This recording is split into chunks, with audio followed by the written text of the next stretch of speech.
I'm going to remember to send a mic around next time you and Duncan go out together. All right, so thank you, Jason. And I'd like to introduce to you now our Platinum sponsor, Brazil IT, and Robert Janssen.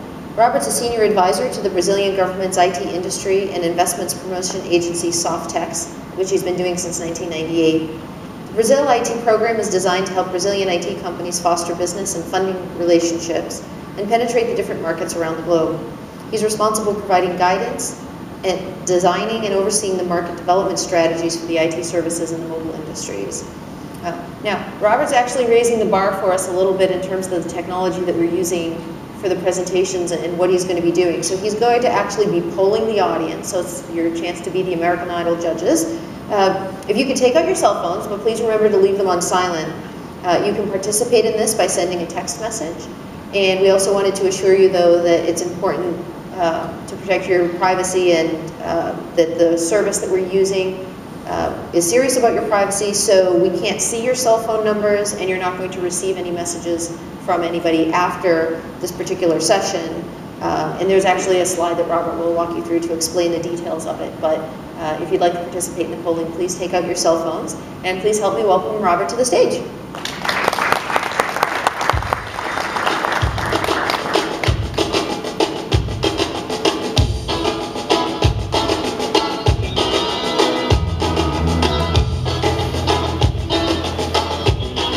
Good morning, ladies and gentlemen. All my colleagues before had their tunes on, and you all recognized it. Can anyone recognize this one, besides my fellow Brazilians? This is Paralamas do Sucesso, Óculos. We'll give you the hit later. We thank you very much for being here. We thank Forrester for having us. Did everyone have fun last night? Yes? We're good. Well, when Forrester invited us to come up here, we took a look at what Forrester was showing to you as far as innovation. And we saw that Forrester pretty much covered everything. But there was an angle that we thought that we could add on top of everything that you have heard here so far that could give you an insight. And we chose this approach, which we call a people-centric approach. And we chose it because not only we think that you can take us back and look into your own challenges in your organization, but also you can take it back individually in your own personal life. So what we're doing is to try to show to you how globalization covers the entire process combined with what we call cross-border communication and collaboration. The other day I was going to Taiwan on New Year's Eve. Has everyone flown on New Year's Eve day somewhere? Like a 10-hour flight? Well, I did that. And guess what? The plane was empty. There were about only 40 people. I was flying from Seattle to Narita, Tokyo. I had to give a presentation in Taiwan on January 4th, and I wanted to get there a little bit before because of jet lag. Well, there was only about 40 people on the plane and only 2 Caucasians, myself and another lady. So we started talking, and through mid-process of our conversation, she says, you have a funny accent. Where are you from? I said, I come to think about my own heritage. And it's funny that I'm in this position here talking to you about globalization, internationalization, because I look back at my heritage, and I was conceived in Japan. I was born in the US. First language I ever spoke when I first went to school was French, and I was raised in Brazil.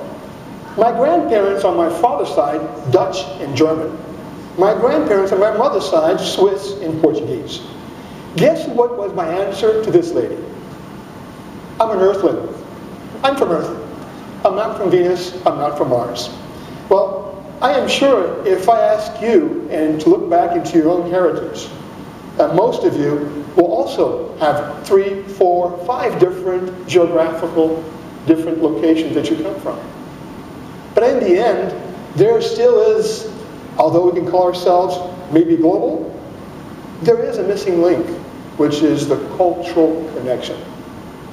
And this is where we think that there is a big need for us to go forward when we're trying to forge and promote and foster innovation with people that are geographically dispersed and culturally distinct.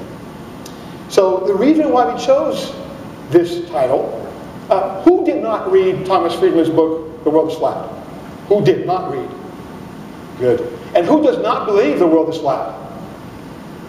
Good too. Well, we say that now, if you really want to have success in promoting innovation, if you don't hone in on the cultural connection, you're going to end up in a wacky race. So, our agenda today, we want to give you, we're going to probably go over some things that you have heard already, that Forrester has mentioned to you, or that you already know this within your organization. But we like to overview so we can tie it into our theme of cross-border communication and collaboration. Then we're going to show what globalization is doing, especially after the financial meltdown. And we'll then bring that into what are the challenges that we're facing and how the cultural connections are a key success factor. So we know that to succeed is not just having a very special high team with nerds with high Q over 150 that's going to make it happen. It's really about being methodological, being routine, being systematic, and using ordinary people. It's aligning them with ultimate goals. We also understand that a product to hit mainstream is just like a cannon shot. It's a consistent, constant, repeated interactions and connections. When we're looking at also innovation, actually at the end of the day, people are looking to solve problems. You know, sometimes we're at home and we think that the client wants our product, the client wants our service, and he doesn't want that. He really wants you to solve his problem. I was at an event in NASCAR. How many CIOs in the audience? Good. A CIO from CSC, and not a CIO meaning Chief Information Officer, and yes, Chief Innovation Officer. He mentioned that most companies going forward, they should only key on two things. One, customer intimacy. And by that, he did not mean that you knew the CEO's wife's birthday and were going to send a birthday card over Blue Mountain. He meant that you knew more about his business than he actually did. And two, thought leadership. Because he was so certain that you knew about his business better than he actually did, he would follow you. And going through what we heard here yesterday from Chris Andrews about selecting partners. When you select partners, what you ought to do, what you want to do, is to learn how much does he understand about your business, because you don't want a partner. I mean, you don't want a vendor, you want a partner. So collaboration is key in this process. And also, when you are looking to collaborate, you're going to find yourself that you're going to have to systemize, you're going to have to manage, you're going to have to improve, you're going to have to measure towards the social process. It is the social process that's going to help you understand where to make those cultural connections. But I want to bring someone that you probably already heard, you probably already know, who has something to say about innovation.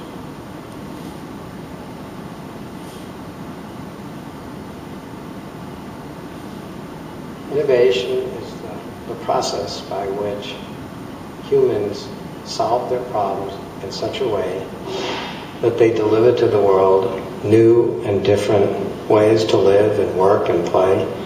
It's the way we advance this whole human adventure we're on. What does innovation look like? I can tell you what the next innovations will look like. I don't know. That's why they're innovations. Somebody or some group of kids is going to come along and create a new solution to a problem that we all face, something that we never thought about before, and they're going to give us a better way to live. That's innovation. every generation has its own innovations.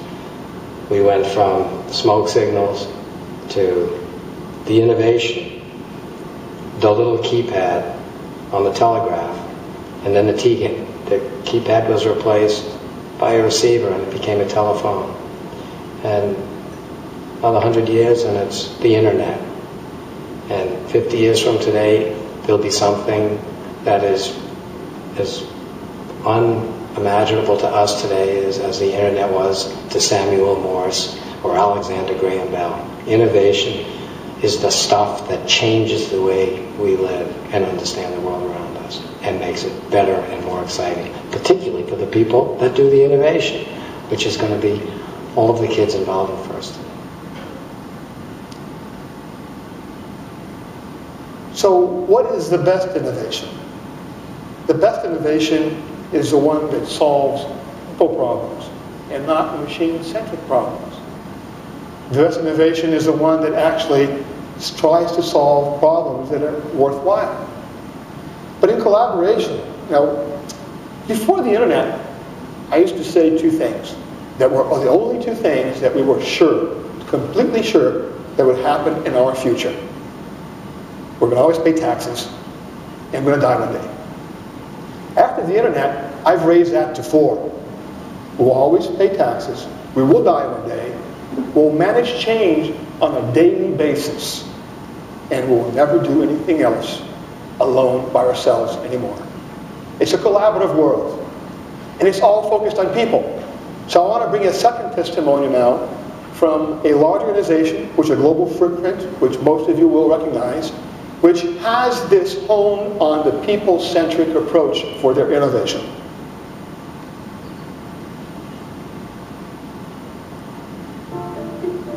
I have a wonderful journey with 3M. I started in 3M Brazil back 13 years ago. We had so many solutions, so many businesses that every day I'm learning something new. As a global company, 3M can really tap into different resources to bring innovation. Innovation at 3M, it's about the people. It's about the people that are passionate to do new things, to create new things, to do more. And that's what makes 3M unique. There's a lot of investment in 3M in developing people and giving opportunity.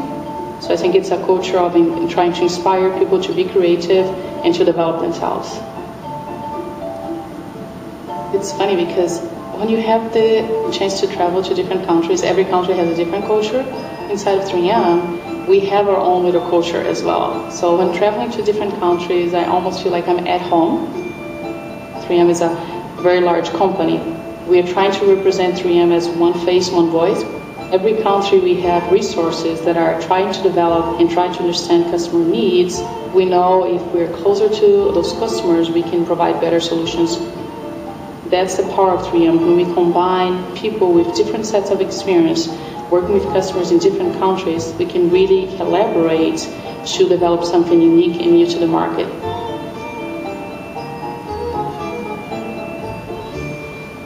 So when you talk to Beatrice about what makes that happen, she'll tell you that first and foremost, the only reason they were able to create their own culture is because they first recognized everyone's different culture. Well, this is the first part that we want to show you. The second part is what globalization is doing. So we're going to sum those two things, innovation, globalization, and hone in on what we want you to perceive as culture connection. So, besides the fact that we had a big financial meltdown in 2008, and we thought that perhaps would have a rise on protectionism and people would close their borders, it is the contrary. You see companies more and more concerned in how to establish a global footprint. It has become a mandate that I have to find different markets because I still have to make those numbers, right? But I will face the challenge of understanding how I will be able to address the needs of those clients in those different markets. If you look at this slide here, this is what the financial meltdown did in 2008. This is a chart by the Economist Intelligence Unit, and you'll see that there is a line going up, and another one kind of going down a little bit. And the one going up are all the emerging economies. And the one going down are the more mature markets. And if you look at the buying power, you see the same trend. Also, the same event in NASSCOM in India, I had the privilege of interviewing one of the founders, Mr. Sastava. And he was telling me the beautiful story that NASSCOM is. You know, the Indians, when they first set out, they only imagined to reach $50 million as a result within 10 years. Well, they're making about $80 billion worldwide today. And I did ask him, you know, how was it that they were able to do that? And he said, well, we were first very fortunate because we have very strong education institutions. The English colonization left a very great legacy, which was not unifying the country with the language, English. And now we're so aggressive and confident that we want to reach $250 billion by 2020. I said, wow. And sir, how do you think you're going to reach that $180 billion difference, or 170? Because you know, probably most will come from the more mature markets, the United States, Europe, but also from the emerging economies. But sir, most of them don't speak English. And guess what he said? Nothing. He had not really realized that by then he would have a language gap.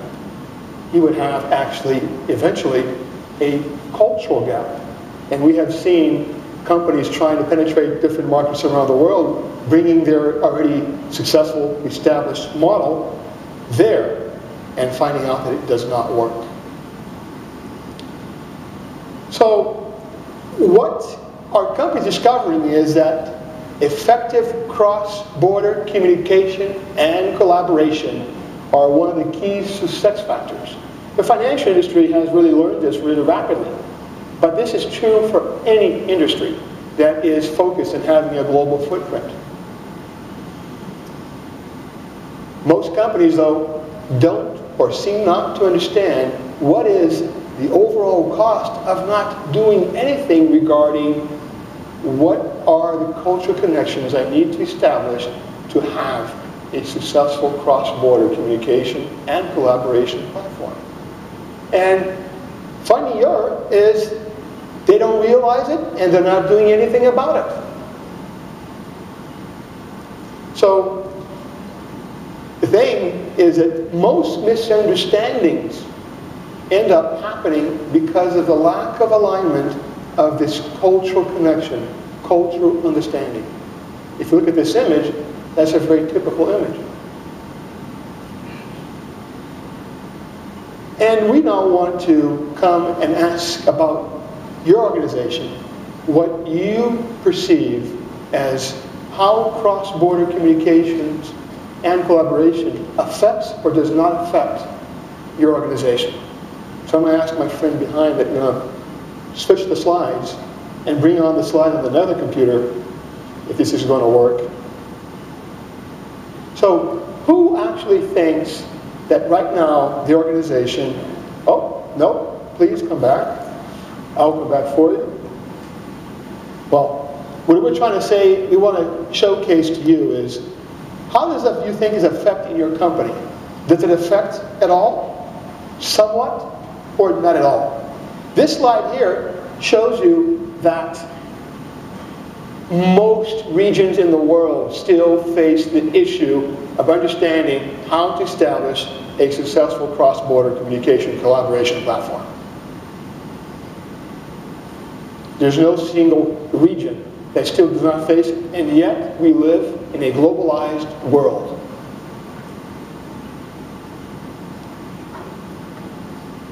Okay, I need help with my technical people behind. So you can move to the next slide. Thank you. So we want to bring this back a little bit and showcase how we perceive this in Brazil. My 1/8, 1/4 American, has often heard here that we are a melting pot. Who has not heard that? And as an American, I kind of disagree with that today. I do recognize that our country in the U.S. has a very diverse immigration influence, but there's a lot of silos there. Many silos. It's not really blended. And that's what happens in Brazil. A Business Review Institute 2006 went out to study the mixes of the races. And they concluded that anyone in this room can carry a Brazilian passport. We are the most mixed race on the planet. So that true melting pot, what happened was put into a blender. The largest Japanese community outside Japan is in Brazil. The largest German community outside Germany is in Brazil. The largest Polish, the largest Lebanese. Portuguese, I don't have to say that one. But all in all is that that's where you're seeing the real melt, right? So that also resonates into the organizations. I have another poll. This one will work because it's not going to rely on technology. Who knows when was established the first IBM subsidiary? Which year? Any guess? 1919. Yep. Now I'll give you a second poll. Where do you think it was? Please, Greg. Thank you. Yes, Rio de Janeiro. 1919. Most of the multinationals you see on the slide have been on the ground for over 50 years. And they've been actually learning from the Brazilian culture, which is a melting cultures, how to address the cultural connections. So we want to bring something here which relates to how we want to showcase innovation in Brazil. And we chose to associate innovation with a theme that I think is not only important to your organizations, but it's also important to the most important people in our lives, which are our family. Our children, our grandchildren, or future grandchildren. Some of them might not have some yet. And the rest of the future generations of our families, which is related to our environment. So please, run the first video. Imagine if we could stop being dependent on foreign oil. Brazil did it. They made a simple change to their cars, switched to ethanol, grown from their own crops, and it's 33% cheaper than gas. Now, with Proposition 87, California can lead the way to our own energy independence. With Prop 87, we can switch to cleaner fuels, wind and solar power, and free ourselves from foreign oil. If Brazil can do it, so can California. Guess what? That was 40 years ago. Now you go to Brazil and you have the Triflex automobile. What is a Triflex? On a switch of a dashboard, you choose if you want to run your car on gasoline, ethanol, or natural gas. Now, moving forward, who only eats organic produce? Raise your hand, please. No one's concerned with pesticides on the crops? I am. And I would be concerning about the people of the future, my children, my grandchildren. Well, guess what? There is a company called Bugs Brazil who eradicates all the parasites that you see on that slide from the crops, not using pesticides, but yes, using wasps. Do you ever think about a more environmentally correct process to eradicate something that is important? So, going forward, and to close up our association with innovation and environment and the cultural connection, we want to showcase to you who is the most innovative person in Brazil in 2011. Please.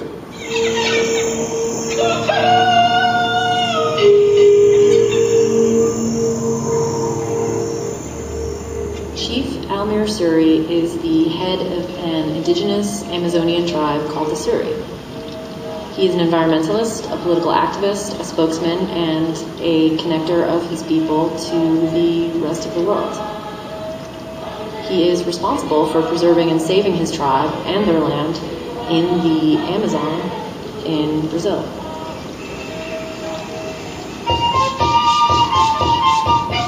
In 2007, Chief Almir was online when he came upon Google Earth. Soon after, he contacted Google to ask the company to teach the young people of his community to record the stories of their elders. The people from Google came into the Amazon, provided equipment, and taught the tribe how to use those tools and how to post those stories onto YouTube and how to attach that content onto Google Earth. In 2009, Google employees trained the Surrey to use cell phones to record illegal logging of their land. The tribal members can now take photos and videos that are geotagged and immediately upload those images to Google Earth. This way, everyone around the world can see the kinds of illegal logging and devastation that is occurring in their homeland. Planeta pode estar afetando a vida de cada de nós. Another thing that Chief Almir is trying to do is to reforest his homeland because of all of the trees that have been cut down. In the next decade, he aims to plant at least 100 million saplings. Portanto, é muito importante saber que não é simplesmente a gente quer plantar, né? Mas sim como é que esse planta também pode dar a contribuição na mudança climática, né? E a fortalecimento da economia, né? E assim fortalecer a economia verde para o mundo.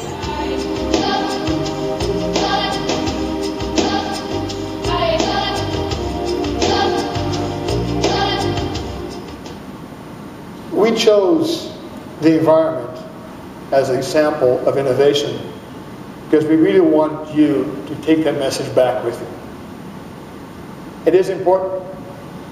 I often say that if you were given the chance, any one of you, to receive, honestly, all exceeding cents from every bank account in the United States into your bank account, who would not like to have it? That's what I thought. Everyone makes the $1 million count. Well, our citizenship, our proper attitude towards the environment is the size of a cent. And if we all do it, we'll make $1 billion correctly environmental world.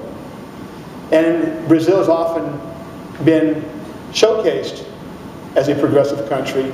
So we feel that we have this responsibility of every time that we have a chance to talk to many of you, to bring that up, bring it about the environment. To close up, my friend Chris Andrews, you listened here today, yesterday actually, his hobby is mountain climbing. And I have a similar one, and he made the association with the higher ground. And mine are, we also have a bird's eye view. Ours is actually hang gliding. So if you come to Brazil, we'll help you reach also a higher ground.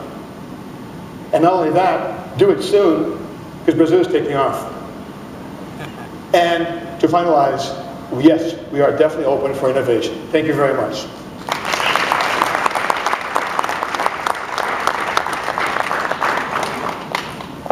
Thank you, Robert. Please come and sit down in the chairs. We're still doing this real time with our questions. Not as cool technology as you were using, but it's what we have, so we're going to go along with it.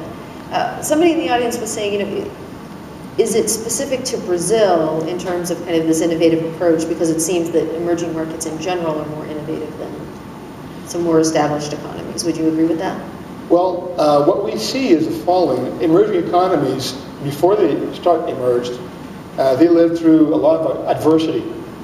And if you look at all the top multinationals and American established organizations, most of their innovation came through a crisis period. And so these emerging economies, because they have accustomed, they're used to living through adverse times. Sometimes I think